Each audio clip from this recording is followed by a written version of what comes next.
At the bustling railway station of a city, a beggar made his living by asking passengers on trains for alms. Day after day, he survived on their charity, never expecting much more. One afternoon, while doing his usual rounds, he noticed a tall man dressed in an immaculate suit and polished boots. "He looks wealthy," thought the beggar. "If I ask him, he might give me something substantial."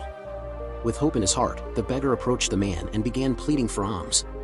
The tall man paused, looked him in the eye, and asked, "You spend your life asking from others, but tell me, do you ever give anything to anyone?" The beggar, taken aback, stammered, "Sir, I'm a beggar. I have nothing to give. How could I possibly give anything to anyone?" The man smiled faintly and replied, "When you have nothing to give, you have no right to ask. I'm a businessman, and I believe in transactions. If you have something to offer, only then can I give you something in return." With that, the man boarded his train and disappeared into the distance. The beggar stood frozen, the man's words echoing in his mind. How can I give when I have nothing, he wondered. For days, he wrestled with the idea. The notion of giving stirred something deep within him, but he had no answer to the question, what could a beggar possibly give? On the third day, as he sat near the station, his eyes wandered to a patch of vibrant flowers blooming on the nearby plants. An idea struck him. Why not offer flowers to those who give me alms?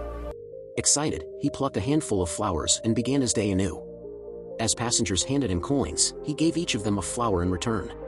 To his surprise, the simple gesture brought smiles to their faces. People cherished the flowers and began to notice the beggar for something more than his plea. Days turned into weeks, and the beggar found himself earning more than ever before. The flowers became his symbol of gratitude. Yet, there was an odd pattern. As long as he had flowers to give, people gave generously. When the flowers ran out, so did the alms point. One day, while making his rounds, he saw the same tall man seated in a train. Excited, he hurried over. "Sir," he called out. "Today, I have something to give you. If you give me alms, I will give you flowers in return." The tall man smiled, handed him some money, and accepted the flowers. "What a wonderful idea," he said. "You've become a businessman, just like me." The words struck a chord. As the train pulled away, the beggar stood there, replaying the man's words in his mind. "A businessman," he whispered. For the first time, he saw himself differently. That evening, he gazed at the sky and declared, "I am not a beggar, I am a businessman." His voice was filled with determination. Onlookers thought he had gone mad, but the beggar didn't care. From that day on, he vanished from the station.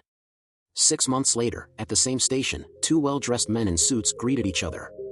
One extended his hand and asked, "Do you recognize me?" The other looked puzzled.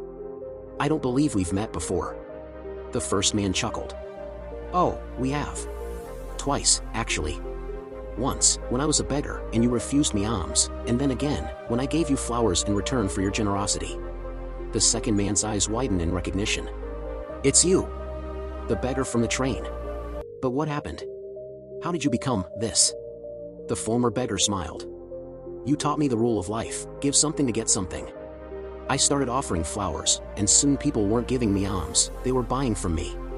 I used the money to buy more flowers, and now, I am a flower merchant. I'm traveling today for business." The two men shared a moment of mutual respect. This story reminds us that success starts with a change in mindset. If you see yourself as small, you'll remain small. But when you think big and act with purpose, the world opens its doors to you. Remember, the essence of success is in your thinking. Believe in yourself, give something to the world, and watch how life transforms.